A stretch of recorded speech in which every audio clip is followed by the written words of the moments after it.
Hi,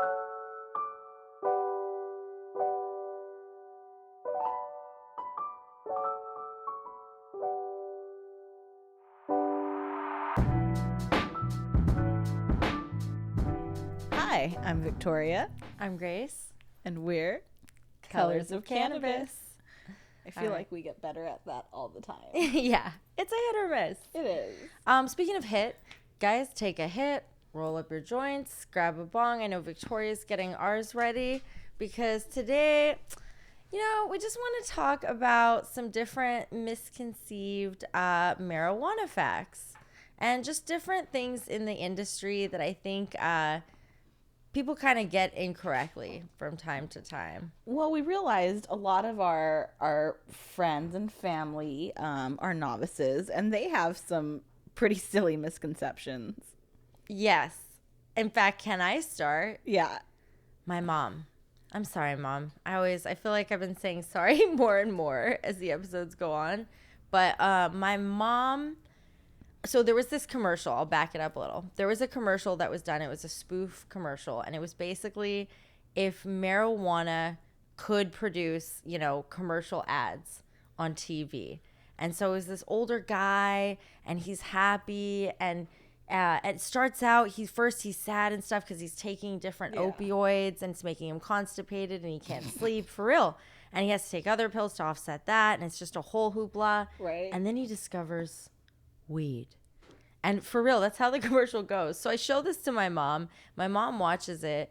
And the only thing she picks up out of this whole video, which is hilarious, is that there's a part where it talks about like side effects. Like it's making a joke. It's like side effects include happiness, remembering odd facts from the past.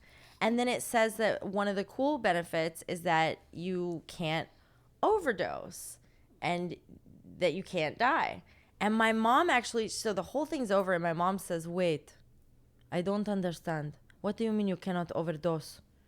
Habibi.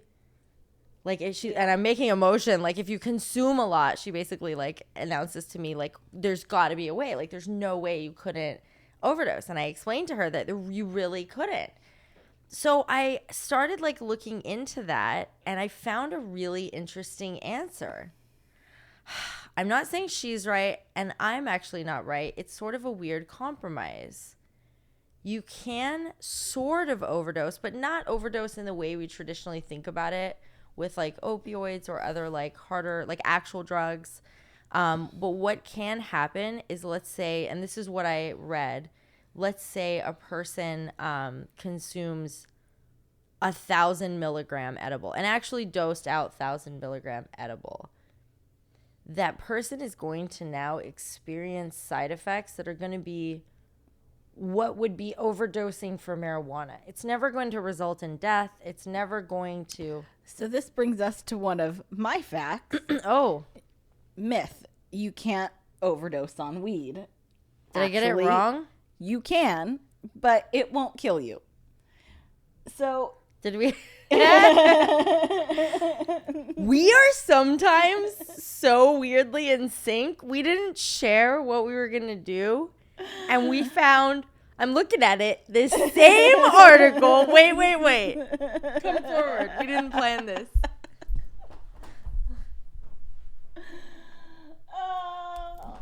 The same article.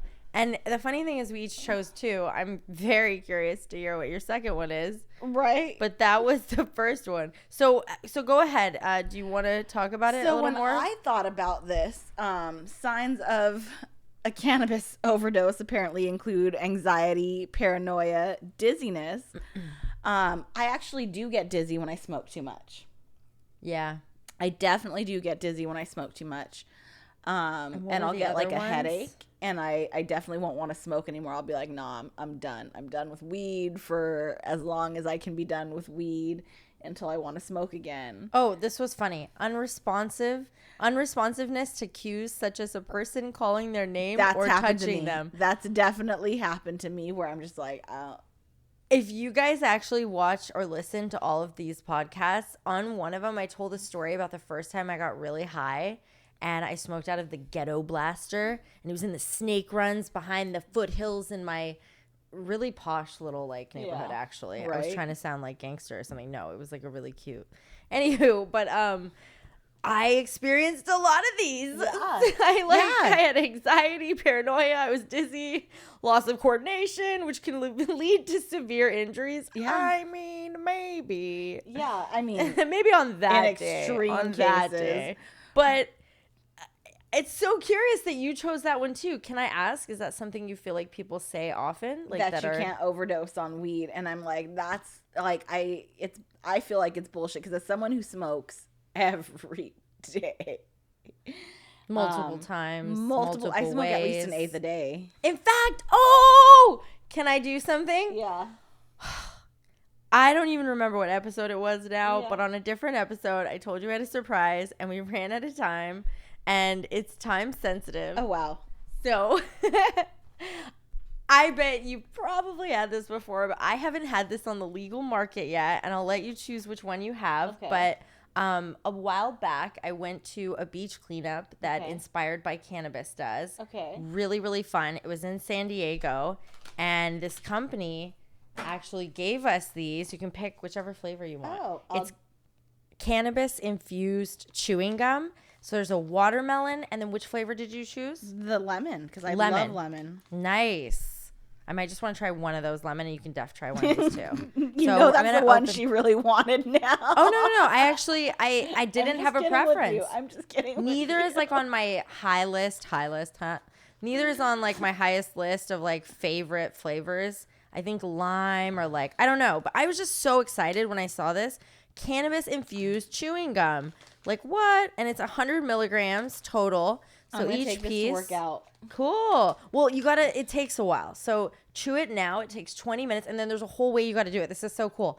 So I don't want to do this right now because it won't kick in when I want it to kick in. So I will eat it though 20 minutes before I want it to kick in. Okay. Well, I'm going to do it. Is that all right? Yeah, go ahead. All right. Do you want to read it while I say it? Or yeah. Not even high yet, guys. Do you want to read it while I say it? That'd be the same. It's compliment. Well, okay. So tell them what I'm gonna do, and I'll take one. So I'm just opening the bag. It's a little hard. She's opening the bag of cannabis infused chewing gum. I'm gonna take 2 because that's only 20 milligrams, and I have a good tolerance, so should be fine. All right. So what do I do first? The strawberry smells good. Wait, it's watermelon? The watermelon smells good, actually. Watermelon. Read. There's instructions, and I don't want to. Okay, I'm just saying you can smell that it's strawberry watermelon. It smelled good. My hands. Oh. I just gotta tell them what's happening. She dropped the gum on the floor because I took too long. The instructions say chew on this. Every benefit of THC, but with a more controlled high. No. On the other side, it has way more specific. I read it earlier. It's bittersweet gum. Dissolve in mouth, 20 seconds, bitter. Wait, so I put on my tongue. For 20 seconds. And it's going to be bitter. Yeah. Then chew for 10 minutes. Oh, and it'll really be bitter. Oh. My mouth is watering. Now I don't know if I want the lemon, but I love lemon. Mm-hmm. Then chew 10 minutes till you get sweet. Don't say we didn't tell you so. It's 100 milligrams of THC. Less than 2 milligrams of CBD. How many seconds has it been? I thought you were counting your own 20 seconds. Oh, we didn't discuss this. We did not discuss the logistics of this. Yeah. Okay. Every benefit of THC with a more controlled high. Well, that's cool. It's getting better. It's lower potency gum so that you can chew it throughout your day. Simple way to have fresh breath and a relaxed mind for wherever life takes you. Like I said, I'm going to try this before I work out. I enjoy getting high before I work out or while I work out. I'm chewing it. Wow, that's really interesting. I want to try it now, though. That's really interesting. Okay. I initially it's very bitter, like it said. So there's just this weird. I don't even know how to explain it. In the back of my throat, I can taste the cannabis. Do you know what I mean? I feel you. I can literally feel it hugging the back of my throat. And then I knew I had to be patient. I knew soon the sweet will come. And it said soon the sweet will come. It did. Quite like that, and but it there did. was an emoji actually printed on it. And now it's nice. Okay. Well, I'm excited to try it. Thank you for the present. That's why you said it was time sensitive. Girl. Yeah. My timing with edibles is something different. I just felt like, it said 20 minutes. So at that point, when I had mentioned it to her, it would have been too late in our past episode. Victoria just dropped her bag. We're having difficulties today. We have now dropped, we're not even 5 minutes in. I think we've dropped two things. We're more than 5 minutes in, but with that being said, we're like 9 minutes in. Right? With that being said, we did do one fact already. Yes. I think I should do the second fact. Yes. I'm going to laugh. It's the same one. I hope it's not. Is it? I don't know. What is your fact? Weed now isn't as strong as it used to be, and it's a myth. And I think... Is not? It's saying it's not? Yeah. Oh, yeah. I read that one, and I didn't go with that because I feel like... Okay. And guys, this is where we need you sometimes to come in and tell us what you think, because I feel like it's common sense that weed's way more potent today. I feel like weed is way more potent today, too. 100%. Back in the day, they weren't trimming it the way we were. They were smoking a lot of the sugar leaves. They were. I think... just as people have learned to crossbreed strains and learned about the plant, and that's actually where you get like the higher potency strains, right? Is like people went out and explored, and they brought seeds back, and they grew them, and they crossed them with other strains. And so it's actually a whole story of where weed has come. It's not just as simple as they weren't doing the right things. Well, no, actually they did do all the right things. And they brought us to where we are now. They advanced agriculture in the cannabis industry. Oh, I'm sorry if it came off as like... Oh, no. I'm just saying, this is my take on your perspective. Oh, yeah. It's not that I thought they weren't doing it right. I think back then, they were probably even doing it better.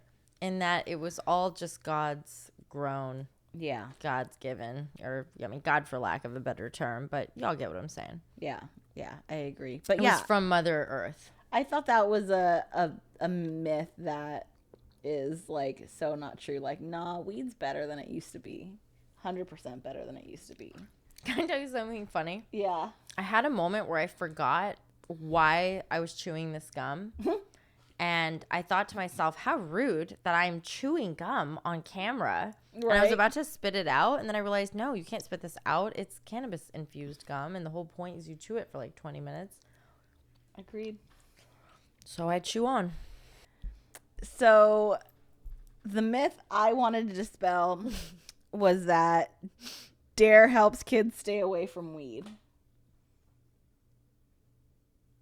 That you're for it or against it? I don't get it. Oh, I hate Dare. With a passion, actually. I used to have that shirt that said Dare to stay on drugs. Is that terrible? Right. It's a dare to keep kids off drugs. So... I have a personal connection with Dare, actually. I legitimately am that person that when I see Dare outside and they ask me for money, I'm like, no.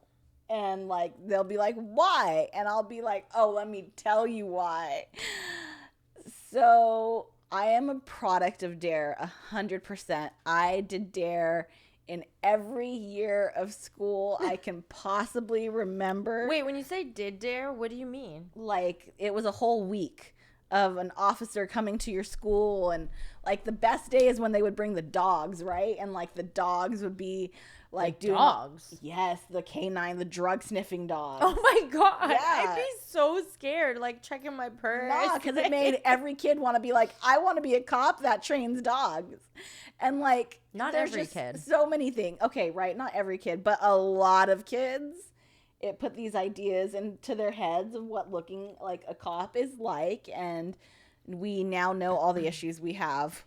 I felt lied to with the police force.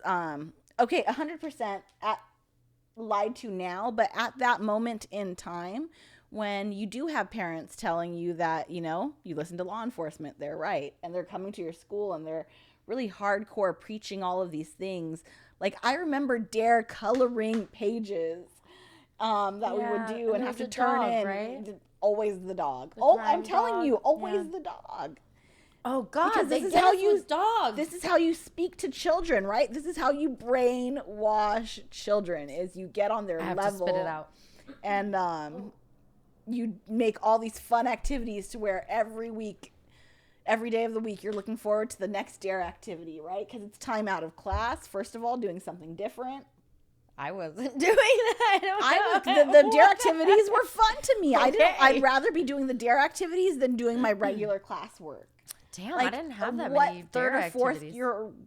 Fourth grader doesn't think that. Like, dare was always a full week. And, oh, see, I don't even think I was allowed to know what dare was until, like, junior high school. Oh, wow. Yeah. So it started very early. No, we've had a different... I was very sheltered. I mean, but you went to California public school, and this is for part of your schooling, right? The first time I smelled cannabis and heard of it at all. Right, but I'm talking about curriculum. Was my freshman year in high school. I know, but I'm talking about curriculum. Why? What do you mean curriculum? Like dare coming to your school. Like, I'm so surprised. Like, it's across the state, it's so different. Like, is it because I grew up in Los Angeles County that, like, and in really high areas of color that it was so enforced? Like, that's a whole other topic of now why I hate dare, now that I think about it.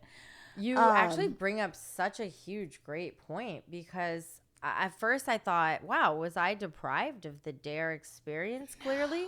But then I think, thank God. But I also am trying to understand, maybe you're right. That would be something kind of fun to look into at another time. So it would be, but I want to kind of look into dare. This is where my dare hate comes from. So I'm going to school. I'm getting all of this knowledge about dare. I'm thinking of our truth and dare episode. And right. And at the same time, in 3rd, 4th, and 5th grade, before I went to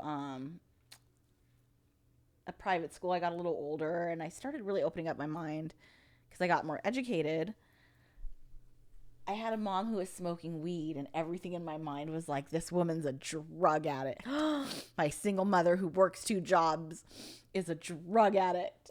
Aww. And really made me think that. So I have a special level of resentment for the dare curriculum I was taught to make me think that about my mom, who was nothing but a hardworking mother.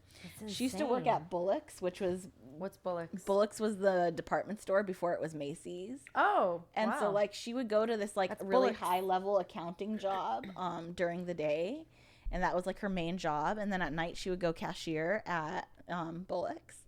And then she saved up, and she got her own car. I always lived in nice houses. She sent me to a private school eventually. And, like, she did all this, and she just needed a little weed. And here is Dare telling me that she's a drug addict. So, wow. No, Dare does not keep kids away from weed, because let me tell you, all it took was a cute boy. That was a really good one. Yeah. So, I mean, wow. For anyone out there who ever has had any misconception, Dare is really terrible. And I'm so glad to hear that nowadays, even in politics, we're hearing a lot of politicians say that whole idea and this war on drugs was a failure. It was a huge failure. It caused nothing but, like, it actually, I almost think, fueled the opioid epidemic 100%. In a huge way, because it made that seem normal, acceptable. Look, doctors are saying this is okay. We're going to prescribe it to you. And I know for a long time I bought into that. Not into taking that, but, like, right. I bought into always just believing what my physician said to me and never second guessing it. And I really feel now as an adult, I would not have that same opinion and wouldn't share that opinion with, like, if I had children. On a different level. She goes right into it. She just coughs right in. She's like, let me let you know that we smoking gas. Right? We're smoking the fire. But what were you going to say? Sorry? On a different level, I will tell you, I interview my physicians almost. Wow. Before I wish I did that more. I settle on them when I had my second child. I specifically chose a doctor that recognized that I was a woman of color, that women of color are treated differently for their pain pretty consistently. Like, we're expected to take higher amounts of pain, just not get drugs for it because we could be drug addicts. Wow. I'm only now kind of learning more and more about that. Not to want to stay on topic, but go on. But so, like, that's, yeah, like what you're saying. Yeah. 100%. Like, I get that. Like, I do that on such a deep level that I wish I could impress it upon you. Oh, I'm learning. I can't go there anymore, but I'm learning. But on that note, and this is, I think, our last one. Yeah. So, this is a good one. Weed is not addictive. Now, I hear this all the time. I do. And in fact, when I was younger, I really fought this one with my mom, with, I was married, my ex-husband, and I would constantly say, like, it's not even addictive. It's not even addictive. Even though I know if I didn't have it, I could barely eat, vivid nightmares, or if I could sleep at all. Nightmares, my eyes just popped open. Right? It's like, that's what I was saying, if I could sleep at all. And so this was a really fun one. Came across this. So the myth is weed is not addictive. And this actually comes from the National Institute on Drug Abuse, NIDA. And basically what they had to say. I don't trust them because they're funded by the federal government, who scheduled cannabis as a Schedule I drug. This is great, actually. No, I think it's good to get all the facts, guys. But this is just what they have to say. This is not our opinion. But I will agree with them on this opinion. So weed is not addictive. It is. And in a second, I don't know how I just pulled that on my screen. Hold on. And when we do this, guys, I'll have a way I can put this up on the screen and show you guys. Oh, it's a screenshot. We can put this up and show you guys after. But I truly in my heart believe what that says, and I do believe that it is. And I just want to clarify again, when we talk about something being addictive, it's not that the plant itself, you take it, suddenly you're an addict, that's it. That is actually not why cannabis is addictive. I think when we say addictive, I really want to define that for a second. And what they're defining it as, and what I'm going to also accept as a definition, is that it's addictive in that when you take it habitually, meaning a person who's using it regularly, that is 3+ times a week, 3+ times a day during those times. So a habitual, regular consumer, when they stop using the cannabis, is going to have certain side effects that the body is just physiologically going to react. And that's why we say, yes, it is addictive. So it's not that the plant itself is creating addicts. You're not suddenly going to be hooked on this plant if you try it. No, we're talking about consumers like Victoria and I who are using it on every level, in every form of our day, every day. And so sure enough, and can you agree with me on this at least? When you stop using it, if I told you for the next 3 days, Victoria, no, till the next podcast episode. Oh, I almost want to do a challenge. If I were to do, she shakes her head no, for those of you that can't see her because you're listening. She's shaking her head no. She's shaking it no because what she knows is that in 3 days, she's going to be jonesing for it. I mean, the thing is, yes, she's not wrong. I'm not wrong. I do think I'll take it. I do. There's times when I don't have access to cannabis, and I can't smoke it. Like when you travel certain places, like it's just not possible to travel with it. Oh, absolutely. I won't take that risk. So I'll just go without. I went to Japan for 3 weeks. Whew. Talk about it not being addictive. I went to Japan for 3 weeks, and the first 3 days I could not eat. Yeah. I felt so nauseous. I called it jet lag, but I knew what it was. Yep. I could not eat. I was eating just rice. Luckily, they got lots of rice. Delicious rice. Best rice. I already know. But I had to eat very basic, very plain, and like work that appetite back. I had the most insane dreams. And I'd wake up and remember them, and I still remember them. And actually, in the study, they came up with what happens is you actually have physical symptoms of withdrawal, which are including and can be all of them, some of them, none of them for some of you, but irritability, mood and sleep difficulties, decreased appetite, didn't make this up, cravings, and restlessness. So while the cannabinoids do not have addictive tendencies, like an opioid would, it's still, you have a certain amount of THC that you're intaking into your body. And when you suddenly stop consuming that consistent level of THC that you're used to, your body is going to react by mimicking what we would call withdrawal symptoms. It's like what I'm doing with Coke right now. What?